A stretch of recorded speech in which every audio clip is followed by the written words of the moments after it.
Hello दोस्तों, आप मेरे चैनल को लाइक कीजिए, शेयर कीजिए, सब्सक्राइब कीजिए। और मैं आपको एक कहानी बता रही हूँ बंदर की, वो सुनिए और सब्सक्राइब कीजिए मेरे चैनल को। ये बताओ कि क्या एक बंदर भगवान बन सकता है? लगता तो नहीं है, लेकिन एक्चुअली बन सकता है। आज हम आपको एक मंकी की स्टोरी सुनाएंगे। वो बंदर एक फॉरेस्ट में रहता था। बंदर भाई फॉरेस्ट में रहकर खूब फल फूल खाते थे। एक पेड़ से दूसरे पेड़ पर खूब उछल कूद करते थे। ऊंची ऊंची छलांग मारकर हुआ हुआ करके सबको डराता भी था वो बंदर। उस फॉरेस्ट में कई मुनिराज आते थे और एक ट्री के नीचे बैठकर ध्यान करते थे। तो ध्यान में बैठे हुए मुनिराज को देखकर बंदर बहुत खुश होता था, लेकिन वहाँ पर कभी ऊधम, वहाँ पर कभी शरारत नहीं करता था। एक बार उस फॉरेस्ट में एक राजा वज्रजंग और रानी श्रीमती आए। उन राजा के 2 पुत्र थे, मतलब ही हैड 2 सन जो मुनि बन गए थे। वो दोनों मुनि उसी फॉरेस्ट में आ पहुँचे। तब राजा रानी ने उन दोनों मुनि राजों को भक्ति भाव से आहार दिया। बंदर पेड़ के ऊपर बैठा बैठा सब देख रहा था कि ये राजा रानी कितने अच्छे भावों से मुनि महाराज को आहार दे रहे हैं। ये सब देखकर उसके मन में आया कि यदि मैं मनुष्य होता तो मैं भी इन राजा की तरह मुनियों की सेवा करता। लेकिन देखो, मैं तो एनिमल हूँ, मैं तो पशु हूँ। मेरा ऐसा फॉर्चून कहाँ कि मैं मुनिराज को आहार दे सकूँ। आहार दान के बाद वे मुनिराज उपदेश देने लगे। राजा रानी उनका उपदेश सुन रहे थे और बंदर भी दोनों हाथ जोड़कर मुनिराजों की वंदना कर रहा था और वहाँ बैठा बैठा उपदेश सुन रहा था। ये सब देखकर राजा बहुत सरप्राइज हुआ और उन्होंने मुनिराज से पूछा, हे मुनिराज, ये बंदर कौन है? मुनिराज ने कहा, राजा, ये बंदर पूर्व जन्म में नागदत्त नाम का एक बनिया था। उस समय उसने बहुत कपट भाव, बहुत ही गंदे चीटिंग वाले भाव किए थे। मायाचारी करने के कारण ये नेक्स्ट जन्म में बंदर बना। आपको पता है, जो व्यक्ति कपट करता है, मायाचारी चीटिंग करता है, उसको तिर्यंच गति मिलती है। मुनिराज ने कहा, राजा, जिस प्रकार इस भव में हम तुम्हारे पुत्र थे ना, उसी प्रकार इस बंदर का जीव फ्यूचर में आपका पुत्र होगा। और भविष्य में जब आप ऋषभदेव तीर्थंकर बनोगे ना, तो ये जीव आपका गणधर बनेगा और मोक्ष प्राप्त करेगा। मुनिराज के मुंह से ये सुनकर बंदर तो बहुत खुश हुआ और खुश होकर मुनिराज के चरणों की वंदना करके आनंद से नाचने लगा। बंदर के तो खुशी का पार ना रहा। His happiness had no bounds। वो रोज़ अच्छी अच्छी भावनाएं भाने लगा और वो बंदर मरकर मनुष्य बना। उसका जन्म हुआ भोग भूमि में, जहाँ राजा और रानी के जीव भी वहीं थे। आपको पता है भोग भूमि क्या होती है? एक्चुअली 2 तरह की लैंड्स होती हैं। एक तो कर्म भूमि, भूमि मीन्स अर्थ, लैंड, जहाँ पर हम सब लोग रहते हैं, हम सब लोग काम करते हैं, कर्म करते हैं, पैसा कमाते हैं, इसीलिए इसे कर्म भूमि कहते हैं। और दूसरी होती है भोग भूमि। ये एक स्पेशल जगह होती है जहाँ पर किसी को अर्न नहीं करना पड़ता। वहाँ ऐसे स्पेशल ट्रीज़ होते हैं जिन्हें कल्प वृक्ष कहते हैं। उनसे हमें क्लोथ्स, फूड एक्सेट्रा सब कुछ मिल जाता है। तो देखा बच्चों, उस बंदर ने कितने अच्छे भाव किए कि वो बंदर मरकर मनुष्य बन गया। एक बार वो सब बैठकर धर्म चर्चा कर रहे थे, तभी आकाश से 2 मुनिराज वहाँ उतरे और उन्होंने अनेक प्रकार से धर्म का उपदेश दिया। मुनिराज के उपदेश को सुनकर उन सब जीवों ने सम्यक दर्शन प्राप्त किया। फिर वो सभी जीव वहाँ से अपनी आयु पूरी करके, अपनी एज कंप्लीट होने पर स्वर्ग चले गए।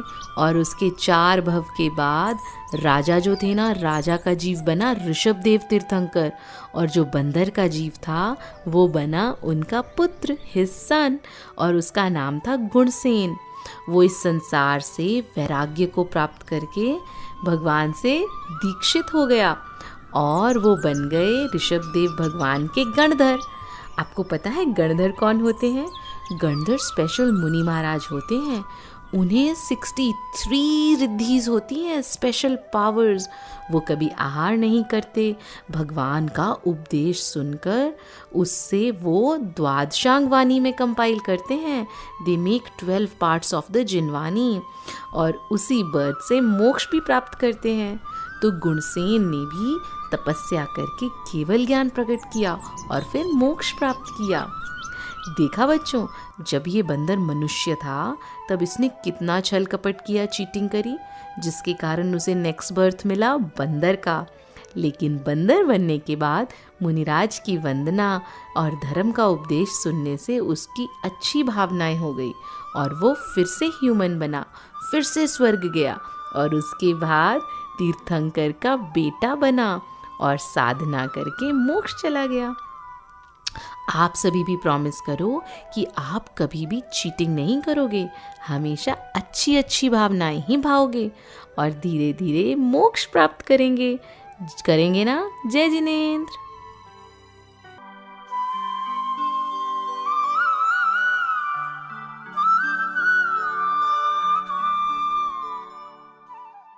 जय जिनेंद्र बच्चों। अच्छा, आज हम आपसे एक क्वेश्चन पूछते हैं। ये बताओ कि क्या एक बंदर भगवान बन सकता है? लगता तो नहीं है, लेकिन एक्चुअली बन सकता है। आज हम आपको एक मंकी की स्टोरी सुनाएंगे। वो बंदर एक फॉरेस्ट में रहता था। बंदर भाई फॉरेस्ट में रहकर खूब फल फूल खाते थे। एक पेड़ से दूसरे पेड़ पर खूब उछल कूद करते थे। ऊंची ऊंची छलांग मारकर हुआ हुआ करके सबको डराता भी था वो बंदर। उस फॉरेस्ट में कई मुनिराज आते थे और एक ट्री के नीचे बैठकर ध्यान करते थे। तो ध्यान में बैठे हुए मुनिराज को देखकर बंदर बहुत खुश होता था, लेकिन वहाँ पर कभी ऊधम, वहाँ पर कभी शरारत नहीं करता था। एक बार उस फॉरेस्ट में एक राजा वज्रजंग और रानी श्रीमती आए। उन राजा के 2 पुत्र थे, मतलब ही हैड 2 सन जो मुनि बन गए थे। वो दोनों मुनि उसी फॉरेस्ट में आ पहुँचे। तब राजा रानी ने उन दोनों मुनि राजों को भक्ति भाव से आहार दिया। बंदर पेड़ के ऊपर बैठा बैठा सब देख रहा था कि ये राजा रानी कितने अच्छे भावों से मुनि महाराज को आहार दे रहे हैं। ये सब देखकर उसके मन में आया कि यदि मैं मनुष्य होता तो मैं भी इन राजा की तरह मुनियों की सेवा करता। लेकिन देखो, मैं तो एनिमल हूँ, मैं तो पशु हूँ। मेरा ऐसा फॉर्चून कहाँ कि मैं मुनिराज को आहार दे सकूँ। आहार दान के बाद वे मुनिराज उपदेश देने लगे। राजा रानी उनका उपदेश सुन रहे थे और बंदर भी दोनों हाथ जोड़कर मुनिराजों की वंदना कर रहा था और वहाँ बैठा बैठा उपदेश सुन रहा था। ये सब देखकर राजा बहुत सरप्राइज हुआ और उन्होंने मुनिराज से पूछा, हे मुनिराज, ये बंदर कौन है? मुनिराज ने कहा, राजा, ये बंदर पूर्व जन्म में नागदत्त नाम का एक बनिया था। उस समय उसने बहुत कपट भाव, बहुत ही गंदे चीटिंग वाले भाव किए थे। मायाचारी करने के कारण ये नेक्स्ट जन्म में बंदर बना। आपको पता है, जो व्यक्ति कपट करता है, मायाचारी चीटिंग करता है, उसको तिर्यंच गति मिलती है। मुनिराज ने कहा, राजा, जिस प्रकार इस भव में हम तुम्हारे पुत्र थे ना, उसी प्रकार इस बंदर का जीव फ्यूचर में आपका पुत्र होगा और भविष्य में जब आप ऋषभदेव तीर्थंकर बनोगे ना, तो ये जीव आपका गणधर बनेगा और मोक्ष प्राप्त करेगा। मुनिराज के मुंह से ये सुनकर बंदर तो बहुत खुश हुआ और खुश होकर मुनिराज के चरणों की वंदना करके आनंद से नाचने लगा। बंदर के तो खुशी का पार ना रहा। His happiness had no bounds. वो रोज़ अच्छी अच्छी भावनाएं भाने लगा और वो बंदर मरकर मनुष्य बना। उसका जन्म हुआ भोग भूमि में, जहाँ राजा और रानी के जीव भी वहीं थे। आपको पता है भोग भूमि क्या होती है? एक्चुअली 2 तरह की लैंड्स होती हैं। एक तो कर्म भूमि, भूमि मीन्स अर्थ, लैंड, जहाँ पर हम सब लोग रहते हैं। हम सब लोग काम करते हैं, कर्म करते हैं, पैसा कमाते हैं, इसीलिए इसे कर्म भूमि कहते हैं। और दूसरी होती है भोग भूमि। ये एक स्पेशल जगह होती है जहाँ पर किसी को अर्न नहीं करना पड़ता। वहाँ ऐसे स्पेशल ट्रीज़ होते हैं जिन्हें कल्प वृक्ष कहते हैं। उनसे हमें क्लोथ्स, फूड एक्सेट्रा सब कुछ मिल जाता है। तो देखा बच्चों, उस बंदर ने कितने अच्छे भाव किए कि वो बंदर मरकर मनुष्य बन गया। एक बार वो सब बैठकर धर्म चर्चा कर रहे थे, तभी आकाश से 2 मुनिराज वहाँ उतरे और उन्होंने अनेक प्रकार से धर्म का उपदेश दिया। मुनिराज के उपदेश को सुनकर उन सब जीवों ने सम्यक दर्शन प्राप्त किया। फिर वो सभी जीव वहाँ से अपनी आयु पूरी करके अपनी एज कंप्लीट होने पर स्वर्ग चले गए। और उसके 4 भव के बाद राजा जो थे ना, राजा का जीव बना ऋषभदेव तीर्थंकर, और जो बंदर का जीव था वो बना उनका पुत्र, हिज सन, और उसका नाम था गुणसेन। वो इस संसार से वैराग्य को प्राप्त करके भगवान से दीक्षित हो गया और वो बन गए ऋषभदेव भगवान के गणधर। आपको पता है गणधर कौन होते हैं? गणधर स्पेशल मुनि महाराज होते हैं। उन्हें 63 रिद्धिज होती हैं, स्पेशल पावर्स। वो कभी आहार नहीं करते। भगवान का उपदेश सुनकर उससे वो द्वादशांग वाणी में कंपाइल करते हैं। They make 12 parts of the Jinvani, और उसी बर्थ से मोक्ष भी प्राप्त करते हैं। तो गुणसेन ने भी तपस्या करके केवल ज्ञान प्रकट किया और फिर मोक्ष प्राप्त किया। देखा बच्चों, जब ये बंदर मनुष्य था तब इसने कितना छल कपट किया, चीटिंग करी, जिसके कारण उसे नेक्स्ट बर्थ मिला बंदर का। लेकिन बंदर बनने के बाद मुनिराज की वंदना और धर्म का उपदेश सुनने से उसकी अच्छी भावनाएं हो गई और वो फिर से ह्यूमन बना, फिर से स्वर्ग गया और उसके बाद तीर्थंकर का बेटा बना और साधना करके मोक्ष चला गया।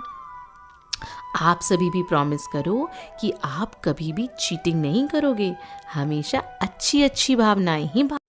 Thank you for watching this video. Thank you.